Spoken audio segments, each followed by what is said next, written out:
ovi koji su preživjeli bombardovanje, sankcije, mislim da oni jako dobro znaju da pročitaju.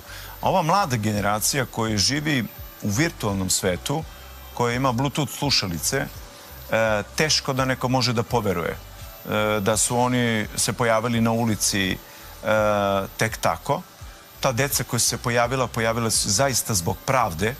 Ona jesu patriotski nastrojena, ali ih je neko gurnuo u tu priču i gurnuo ispred sebe. Pa, zar nema boljeg primjera, na primjer, mislim da je u pitanju Filozofski fakultet u Beogradu, dekanka je koja je podržavala proteste, gurala ih na ulicu da idu na proteste, sad ih je izbacila iz fakulteta jer su blokirali fakultet.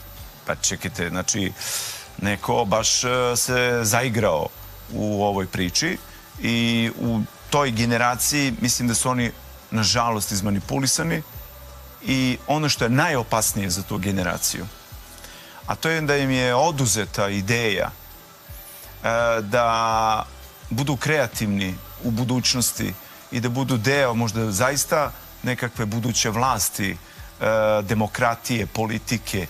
Zašto? Zato što im je odsečeno to priča. Jer ko ih je gurnuo? Gurnuli su ih njihovi roditelji. Gurnuli su generacije koje su iza njih, koje su velike kukavice.